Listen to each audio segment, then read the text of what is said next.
स्वागत है सभी साथियों का भारतीय विजन क्लासेस में। साथियों, आज हम क्लास 3 लेकर आए हैं। आपको पता है कि भारतीय विजन क्लासेस पर रामचंद्र शुक्ल जी का हिंदी साहित्य का इतिहास क्लास सीरीज चल रही है। हम क्लास 1 क्लास 2 पढ़ चुके हैं। आज हम इस क्लास के माध्यम से आदिकाल को कंप्लीट कर लेंगे। क्लास 1 में हम सामान्य परिचय अपभ्रंश काव्य को देखे थे। क्लास 2 में देश भाषा काव्य को पढ़े और जो बचा हुआ है फुटकल रचनाएं, आज हम इसे क्या करेंगे, पढ़ेंगे और आदिकाल को कंप्लीट करेंगे। जो विद्यार्थी क्लास 1 और क्लास 2 नहीं देखे हैं, डिस्क्रिप्शन बॉक्स में उसका लिंक दिया हुआ है, वहां से आप क्लास 1 क्लास 2 भी देख लें, तब क्लास 3 देखें तो आपके लिए ज़्यादा बेहतर होगा। जो विद्यार्थी भारतीय जन क्लासेस को अभी तक सब्सक्राइब नहीं किए हैं, सब्सक्राइब कर देंगे और बेल आइकन को भी क्लिक कर देंगे, क्योंकि यहाँ जो कुछ आपको मिलता है और कहीं नहीं मिलने वाला है। आपके एक सब्सक्राइब से क्या होता है, हमारा हौसला बढ़ता है और हम आपके लिए एक से बढ़कर एक वीडियो क्लासेस, महत्वपूर्ण क्लासेस लेकर आते हैं। चलिए प्रारंभ करते हैं फुटकल रचनाओं को।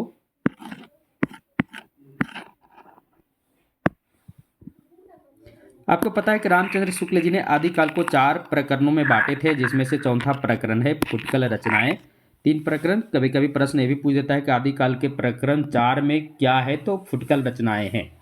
सबसे पहले वे प्रारंभ जब करते हैं तो कहते हैं, जैसे पुराने चावल ही बड़े आदमियों के खाने योग्य समझा जाता है, वैसे ही अपने समय से कुछ पुरानी पड़ी हुई परंपरा के गौरव से युक्त भाषा ही पुस्तक रचने वालों के व्यवहार के योग्य समझी जाती है। ये किनका कहना है? रामचंद्र शुक्ल जी का कहना है। बहुत ही प्रसिद्ध कथन है।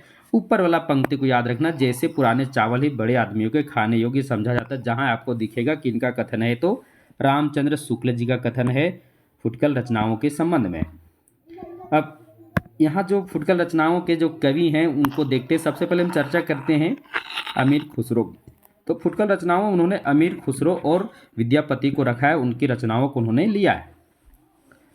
तो सबसे पहले अमीर खुसरो का जन्म 1253 में इनका जन्म हुआ था और 1325 ईस्वी में इनका मृत्यु हुआ था। अमीर खुसरो का संपूर्ण परिचय अगर आपको पाना हो तो मेरा हिंदी साहित्य का इतिहास का आदिकाल उसमें भी मिलेगा और इसमें भी मिलेगा। इसमें जो हम लेकर आए हैं रामचंद्र शुक्ल की पुस्तक के आधार पर ही लेकर आए हैं। अमीर खुसरो ने संवत 1340 के आसपास, कितना, तो संवत 1340 के आसपास, कितना, 1340 के संवत 1340 ईस्वी और संवत में अंतर होता है, आपको पहले बता दिए थे। संवत में 57 वर्ष आप घटाएंगे तो आपको क्या निकलेगा, 57 वर्ष माइनस करने के बाद आपको ईस्वी सन निकलेगा। ये हम आपको पहले बता दिए थे। तो अमीर खुसरो ने संवत 1340 के आसपास काव्य रचना आरंभ किए। यानी अमीर खुसरो ने काव्य रचना संवत 1340 के आसपास में प्रारंभ किए।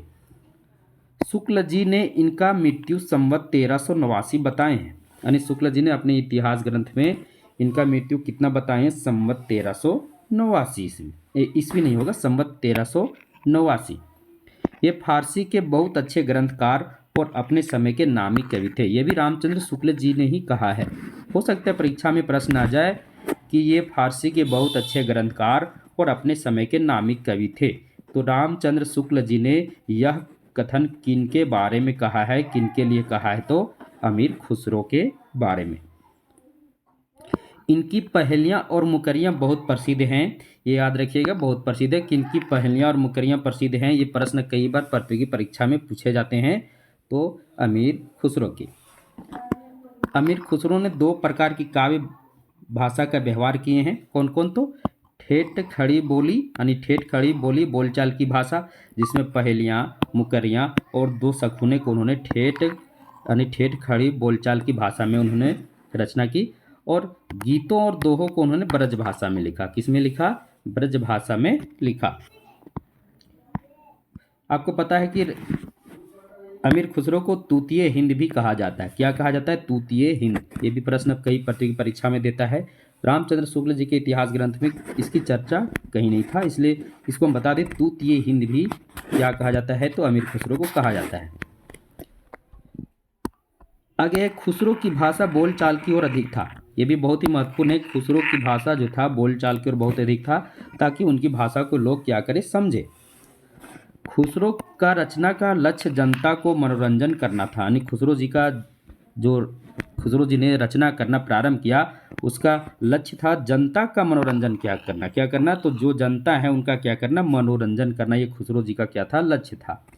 अमीर खुसरो खड़ी बोली के प्रथम कवि माने जाते हैं। बहुत ही महत्वपूर्ण है, अमीर खुसरो को खड़ी बोली के प्रथम कवि कहा जाता है, बहुत ही प्रसिद्ध है और यहाँ से कई प्रतियोगी परीक्षा में प्रश्न भी आते हैं।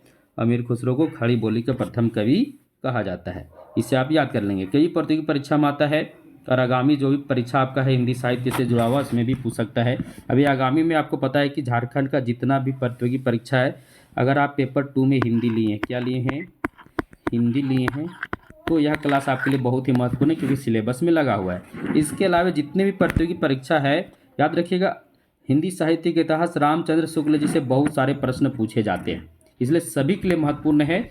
और सीजीएल की तैयारी कर रहे हैं यानी झारखंड के जितनी भी प्रतियोगी परीक्षा है, अगर आप पेपर 2 में हिंदी लिए हैं तो और भी आपके लिए महत्वपूर्ण है। अब खुसरो की कुछ प्रमुख पहेलियाँ और दोहे और मुकरियाँ और गीत को देख लेते हैं। एक थाल मोती से भरा, सबके सिर पर औंधा धरा, चारों ओर वह थाली फिरे, मोती उसके एक ना गिरे। तो ये तो सभी लोग जानते हैं इसको, तो इसका आंसर क्या होगा, आकाश। आकाश के बारे में उन्होंने यह पहेली कहा है। आगे है, एक नार ने अचरज किया, सांप मारी पिंजरे में दिया, जो जो सांप ताल को खाए, सूखे ताल पर सांप मर जाए। तो ये भी आप जान रहे हैं, ये बहुत ही प्रसिद्ध यह भी पहेली है, किनका है, तो इसका आंसर होगा दिया बाती के बारे में कह रहे हैं। और भी है, यहाँ देखिए, एक नार दो को ले बैठी, टेढ़ी होके बिल में बैठी, जिसके बैठे उसे सहाय, खुसरो उसके बलबल जाए। बहुत बार पूछा है प्रतियोगी परीक्षा में, तो इसका क्या है, तो इसका जवाब है पायजामा के बारे में अमीर खुसरो ने ऐसा कहा है। आगे है, अरत तो इसका बुझेगा, मुंह देखो सूझेगा। ये दर्पण के बारे में कहे हैं, क्योंकि दर्पण के मुंह में जब देखते तभी तो दिखता है, तो दर्पण के बारे में उन्होंने कहा है। अन्य उनका कुछ पंक्ति है जो कई प्रतियोगी परीक्षा में पंक्तियां भी, उनका काव्य पंक्तियां दोहे पूछते हैं, इसको भी याद रखिएगा। उज्ज्वल बरन अधीन तन, एक चित दो ध्यान। उज्ज्वल बरन अधीन तन, एक चित दो ध्यान, ये भी कई बार प्रतियोगी परीक्षा में पूछ चुका है। दूसरा, मोरा जोबना नवेला भयो है गुलाल, ये भी कई बार पूछा है, याद रखिएगा, आप देख लीजिएगा, कई प्रतियोगी परीक्षा में यह भी पूछा है। मोरा जोबना नवेला भयो है गुलाल, ये भी कई प्रतियोगी परीक्षा में पूछ चुका है। ये तो जानते ही हैं, जो हालम मिसकी मुकुंद तगाफुल दुराय नैना, ये भी कई प्रतियोगी परीक्षा में पूछ चुका है। यह काव्य पंक्ति किनका है, तो अमीर खुसरो जी का। ये तीनों काव्य पंक्ति आपके लिए क्या है, बहुत ही महत्वपूर्ण है, इसलिए हम जितना महत्वपूर्ण पंक्ति उसको हम लेकर ही आए ताकि आपको कहीं दिक्कत ना हो, क्योंकि प्रतियोगी परीक्षा में आपको पता है कि हिंदी साहित्य से कहीं से भी प्रश्न प्रतियोगी परीक्षा में आते हैं। आगे बढ़ते हैं, अब दूसरे कवि विद्यापति को देखते हैं। विद्यापति कवि फुटकल रचनाओं में उन्होंने अमीर खुसरो और विद्यापति को शामिल किया है। अब विद्यापति को भी देख लेते हैं। इनका जन्म यहाँ 1380 मानना, 60 हो गई, इसको 80। इनका जन्म 1380 ईस्वी विप्सी गांव मधुबनी जिला बिहार में हुआ था। यानी विद्यापति का जन्म कहाँ हुआ था, तो विप्सी गांव मधुबनी जिला बिहार में। कब, तो 1380 ईस्वी में। मृत्यु 1450 ईस्वी में। अब यहाँ एक एक पॉइंट विद्यापति के लिए बहुत ही महत्वपूर्ण है। विद्यापति को रामचंद्र शुक्ल जी ने मैथिल कोकिल कहा है। क्या कहा है, तो रामचंद्र शुक्ल जी ने विद्यापति को मैथिल कोकिल कहा है। विद्यापति आदिकाल के प्रमुख कवि हैं, ये भी बहुत ही महत्वपूर्ण है। विद्यापति आदिकाल के क्या है, तो एक प्रमुख कवि हैं। विद्यापति के गुरु का नाम क्या था, तो पंडित हरि मिश्र। विद्यापति के गुरु का नाम क्या था, पंडित हरि मिश्र। विद्यापति तिरहुत के राजा शिव सिंह, रामचंद्र शुक्ल जी के अगर हिंदी साहित्य के इतिहास के अनुसार याद रखिएगा, उन्होंने विद्यापति को शिव सिंह का दरबारी कवि कहा है, यानी राजाश्रित कवि कहा है। लेकिन विद्यापति तिरहुत के राजा शिव सिंह और कीर्ति सिंह, है ना, कीर्ति सिंह के भी दरबारी कवि थे, यानी शिव सिंह और कीर्ति सिंह दोनों के क्या थे, दरबारी कवि थे। अक्सर परीक्षा में प्रश्न पूछता है। विद्यापति को श्रृंगारी, भक्त और रहस्यवादी कवि माना जाता है। रामचंद्र शुक्ल जी ने विद्यापति को श्रृंगारी कवि, भक्त कवि और रहस्यवादी कवि माना है। अब देखिए, बच्चन सिंह का भी थोड़ा सा महत्वपूर्ण था, ले लिए। बच्चन सिंह ने विद्यापति को जातीय कवि कहा है। क्या कहा है, तो बच्चन सिंह ने विद्यापति को जातीय कवि कहा है। हर प्रसाद शास्त्री ने विद्यापति को पंच देवोपासक कहा है। देखिए, अब देखिए, निराला ने पदावली यानी विद्यापति की जो पदावली है, जो मैथिल भाषा में है विद्यापति पदावली, उस पदावली की श्रृंगारिक पदों को क्या कहे तो नागिन की लहर कहा है। कौन? तो निराला जी ने, यानी सूर्यकांत त्रिपाठी निराला ने विद्यापति पदावली के जो श्रृंगारिक पद हैं उनको नागिन की लहर कौन कहने वाले हैं? तो निराला जी। हजारी प्रसाद द्विवेदी ने विद्यापति को श्रृंगार रस के सिद्धवाक कवि कहे हैं। क्या कहें? तो श्रृंगार रस के सिद्धवाक कवि। कौन? तो हजारी प्रसाद द्विवेदी। अब देखिए, रामचंद्र शुक्ल जी के ही हिंदी साहित्य के इतिहास में चर्चा है कि विद्यापति शैव संप्रदाय से दीक्षित थे। किस संप्रदाय से? शैव संप्रदाय से। रामचंद्र शुक्ल जी का हिंदी साहित्य का इतिहास में यह चर्चा है कि वे शैव संप्रदाय से क्या थे? दीक्षित थे। कुछ महत्वपूर्ण उनकी रचनाओं को लेकर अक्सर परीक्षा में पूछता है। विद्यापति की कृतिलता की रचना भृंगी भृंगी संवाद में हुई है। ये बहुत ही महत्वपूर्ण टॉपिक है, कई प्रतियोगी परीक्षा में यहाँ से भी प्रश्न आ चुके हैं। विद्यापति की जो कृतिलता है, कृतिलता, इसकी रचना जो है भृंगी भृंगी संवाद में हुई है। विद्यापति पदावली का संपादन रामबृज बेनीपुरी ने की, यानी विद्यापति पदावली है, इसका संपादन करने वाले विद्वान कौन है? रामबृज बेनीपुरी। विद्यापति ने कुल 16 ग्रंथों की रचना की। कितने ग्रंथों की रचना की? कुल 16 ग्रंथों की रचना की, लेकिन 14 रचनाएं प्रमाणिक हैं, मतलब उपलब्ध हैं। यानी विद्यापति ने कुल 16 ग्रंथों की रचना की और उपलब्ध रचनाएं कितनी है? तो 14। अगर प्रश्न परीक्षा में आ जाए कि विद्यापति की कुल रचनाओं की संख्या कितनी है? तो 16, और विद्यापति की उपलब्ध रचनाएं कितनी है? तो 14। अब यहाँ उनकी रचनाओं को भी देख लेते हैं। जो उपलब्ध 14 रचनाएं हैं। शैव सर्वस्व सार। देखिए, संस्कृत भाषा की रचनाओं को पहले देखते हैं। ये संस्कृत भाषा की रचनाएं हैं। शैव सर्वस्व सार, गंगा वाक्यावली, दुर्गा भक्त तरंगिणी, भू परिक्रमा, दान वाक्यावली, पुरुष परीक्षा, विभाग सार, लिखनावली, मणि मंजरी, वर्ण कृत्य, ये सभी क्या है? तो 10 रचनाएं जो है संस्कृत में है। इसके बाद इनके अवहट की 2 रचनाएं हैं, कृतिलता, कृति पताका, ये अवहट में है। और मैथिल में इनकी 2 रचनाएं हैं, पदावली और गोरक्ष विजय। पदावली और गोरक्ष विजय क्या है? तो मैथिली भाषा में है। और इसी पदावली के चलते इनको क्या कहा जाता है? मैथिल कोकिल कहा जाता है। क्या कहा जाता है? मैथिल कोकिल कहा जाता है। अब यहाँ देखिए, महत्वपूर्ण है, गोरक्ष विजय का गद्य भाग संस्कृत और पद्य भाग मैथिल में है। ये भी बहुत ही महत्वपूर्ण है, तो याद रखिएगा, ये इनकी रचनाएं हैं विद्यापति की। आगे है, विद्यापति आदिकाल में समवयक का कवि माना जाता है। विद्यापति को आदिकाल में समवयक का कवि माना जाता है। अब इनका एक रचना है, बहुत बार कई प्रतियोगी परीक्षा में पूछ चुका है कि विद्यापति की वह कौन सी रचना है जो अप्रकाशित है, मतलब अभी तक जिसका प्रकाशन नहीं हुआ है। तो कृति पताका बहुत ही महत्वपूर्ण है, कई प्रतियोगी परीक्षा में यह पूछ चुका है कि विद्यापति की वह कौन सी रचना है जो अभी तक अप्रकाशित है। तो कृति पताका।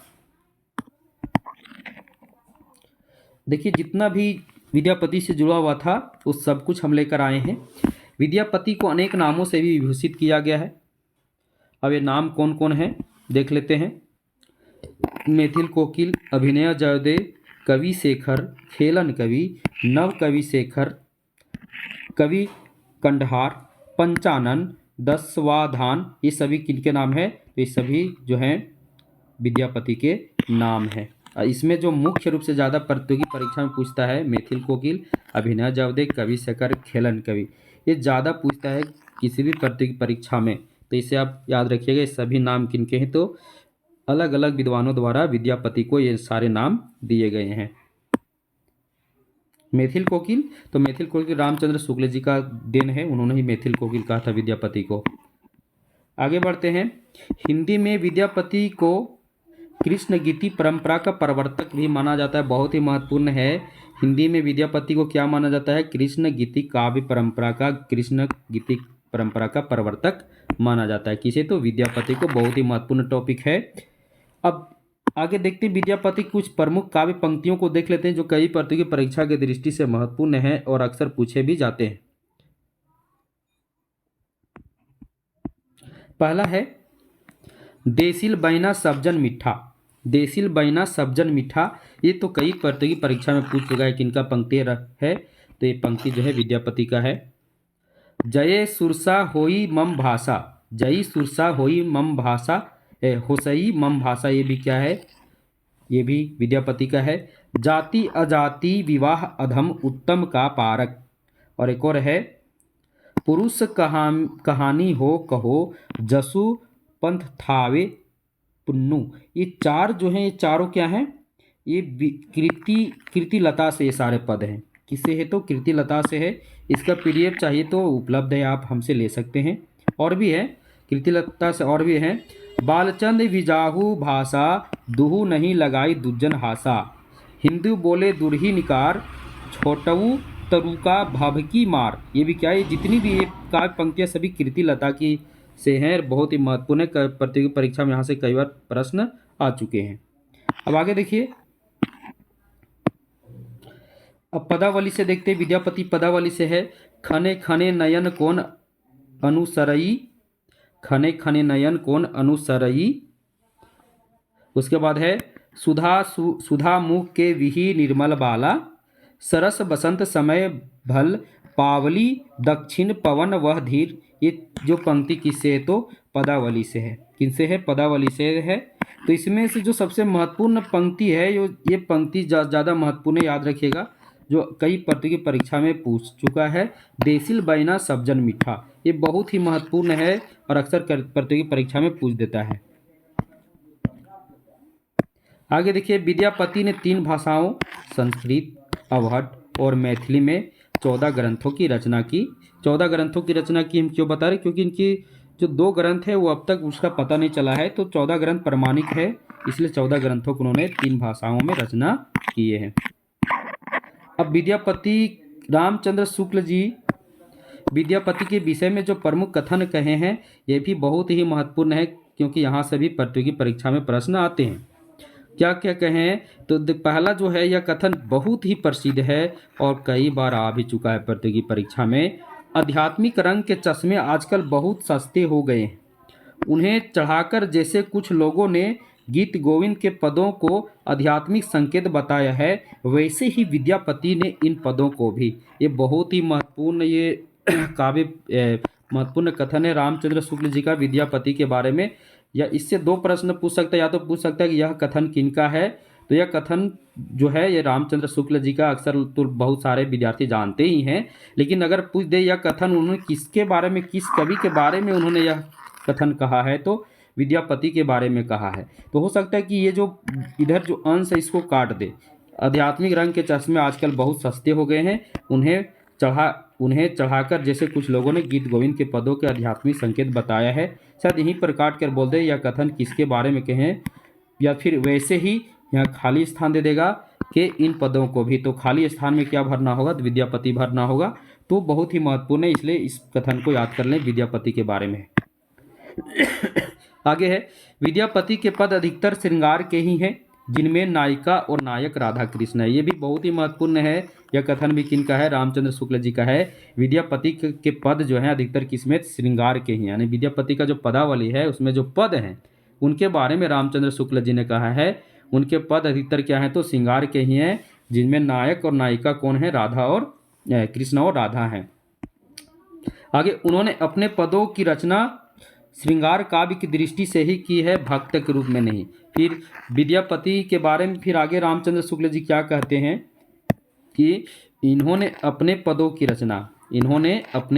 रचना श्रृंगार काव्य की दृष्टि से ही की है। किसकी दृष्टि से, तो श्रृंगार काव्य की दृष्टि से ही की है, भक्त के रूप में नहीं किए हैं। इसीलिए अंत में फिर ये भी बोलते हैं कि विद्यापति को कृष्ण भक्तों की परंपरा में ना समझना चाहिए, विद्यापति को कृष्ण भक्तों की परंपरा में ना समझना चाहिए। ये भी किनका कथन है, तो रामचंद्र शुक्ल जी का विद्यापति के विषय में है। मुझे उम्मीद है कि यह जो अंतिम क्लास था, क्लास 3, जिसमें हम फुटकल रचनाएं देखे, फुटकल रचनाओं के अंतर्गत रामचंद्र शुक्ल जी ने अमीर खुसरो और विद्यापति को रखा, उनकी रचनाओं को रखा। और याद रखिएगा यहाँ से भी बहुत सारे प्रश्न प्रतियोगी परीक्षा में बनते हैं, खासकर जो कथन है, कथन को आप याद कर लेना, है ना, बहुत ही महत्वपूर्ण है। जिनको रामचंद्र शुक्ल जी का आदिकाल का पीडीएफ चाहिए, तो आदिकाल का पीडीएफ जो है उपलब्ध हो गया है। आदिकाल का पीडीएफ उपलब्ध हो गया, जिनको भी चाहिए संपूर्ण आदिकाल का पीडीएफ उपलब्ध है, जिनको चाहिए वो ले सकते हैं। इसके अलावा जिनको संपूर्ण हिंदी साहित्य का पीडीएफ चाहिए तो संपूर्ण हिंदी साहित्य का पीडीएफ हमारे पास उपलब्ध है। आप डिस्क्रिप्शन में मेरे जो टेलीग्राम का लिंक है उसमें ज्वाइन कीजिए, या तो डायरेक्ट हमसे कांटेक्ट कर सकते हैं, मेरा मोबाइल नंबर दिया हुआ है, वहाँ से भी कांटेक्ट करके आप संपूर्ण हिंदी साहित्य का हस्तलिखित नोट्स पा सकते हैं। यानी हस्तलिखित आपको नोट्स मिलेंगे, बिल्कुल हाथ से लिखा हुआ, जो हम पढ़ा रहे सबका नोट्स मिलेंगे। यूट्यूब पर अगर आपको संपूर्ण हिंदी साहित्य अगर पढ़नी हो एक ही जगह, तो वीडियो के डिस्क्रिप्शन में सभी वीडियो क्लासेस के लिंक प्रारंभ से दिए हुए हैं, उसे आप एक करके एक ही जगह सब पढ़ सकते हैं। तब तक के लिए सभी को धन्यवाद। जो विद्यार्थी अभी तक भारतीय जन क्लासेस को सब्सक्राइब नहीं किए हैं, सब्सक्राइब कर देंगे और बेल आइकन को भी क्लिक कर देंगे, क्योंकि आपका एक सब्सक्राइब से हमारा हौसला बढ़ता है और हम आपके लिए एक से बढ़कर एक महत्वपूर्ण टॉपिक पर वीडियो क्लास लेकर आते हैं। चलिए, सभी को शुभ संध्या।